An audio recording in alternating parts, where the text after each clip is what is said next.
وما أدراك ما سجين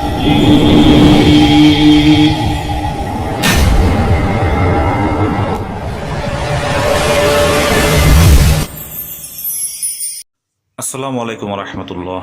প্রিয় ভাই ও বোন, আশা করি সকলে ভালো এবং সুস্থ আছেন। আসসালাতু আসসালামু আলাইকা ইয়া রাসূলুল্লাহ সাল্লাল্লাহু আলাইহি ওয়াসাল্লাম।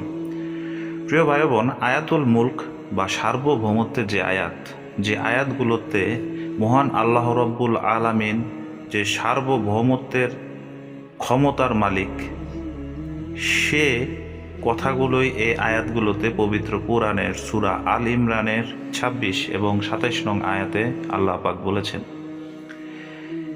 দেখুন, স্ক্রিনে আপনারা দেখতে পাচ্ছেন যে ২৬ নং যে আয়াতটি, এখানে আল্লাহ পাক বলেছেন, বলুন হে আল্লাহ সার্বভৌম ক্ষমতার মালিক, আপনি যাকে ইচ্ছা রাজ্য দেন এবং যার কাছ থেকে ইচ্ছা রাজ্য কেড়ে নেন, যাকে ইচ্ছা সম্মান দেন এবং যাকে ইচ্ছা অপদস্থ করেন। আপনার হাতেই সকল কল্যাণ, নিশ্চয়ই আপনি সব কিছুর উপর সর্বশক্তিমান। এবং আমরা যদি ২৭ নং আয়াতটি দেখি, সেখানেও আমরা দেখব সার্বভৌমত্বের কথাই বলা আছে। আপনি রাতকে দিনের মধ্যে প্রবেশ করান এবং দিনকে রাতের মধ্যে প্রবেশ করান। আপনি জীবিতকে মৃতের মধ্য থেকে বের করেন এবং মৃতকে জীবিতদের মধ্য থেকে বের করেন।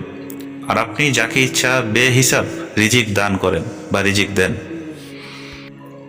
সূরা আল ইমরানের ২৬ এবং ২৭ নং আয়াত পড়লে আপনাদের কি ফায়দা পাবেন, কিংবা কি ধরনের উপকার হবে, কিংবা আল্লাহ পাকের তরফ থেকে কোন ধরনের সাহায্য পাবেন। প্রথমত, আপনারা ৫ ওয়াক্ত নামাজের পর এই দুটি আয়াত আপনারা চাইলে আরবিতেও পড়তে পারেন, যদি চান মাতৃভাষা বাংলাতেও পড়তে পারেন। আপনারা দুটি আয়াত প্রতি নামাজের পর পাঠ করবেন এবং সকালে এবং সন্ধ্যায় অন্ততপক্ষে ৭ বার পাঠ করবেন, বাদ ফজর এবং বাদ মাগরিব।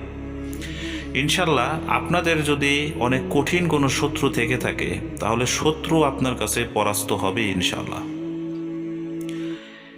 এবং ২৭ নং আয়াতে বেহিসাব রিজিকের কথা বলা হয়েছে, যেটির উসিলায় আল্লাহ পাক আপনার দারিদ্রতাকে দূর করবেন এবং আল্লাহ পাক আপনাকে অঢেল রিজিক দিবেন। আল্লাহ পাক গায়েবী থেকে আপনাকে রিজিকের ব্যবস্থা করে দিবেন ইনশাআল্লাহ।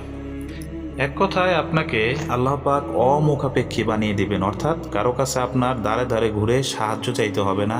একমাত্র আল্লাহ পাকই আপনাকে গায়েবী মদদে সাহায্য করবেন।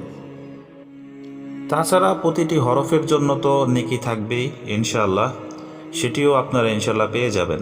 তবে মন থেকে আল্লাহ পাকের উপর ঈমান এনে এই আয়াতের আমল করলে অবশ্যই ইনশাআল্লাহ আপনারা কিছুদিনের মধ্যেই দেখতে পারবেন গায়েবী মদতে আল্লাহ পাক আপনাদের সাহায্য করছেন এবং আপনাদের দারিদ্রতা, আপনাদের টাকা পয়সার অভাব, আপনাদের শত্রু, সব কিছুর থেকে আপনারা পরিত্রাণ পাবেন ইনশাআল্লাহ।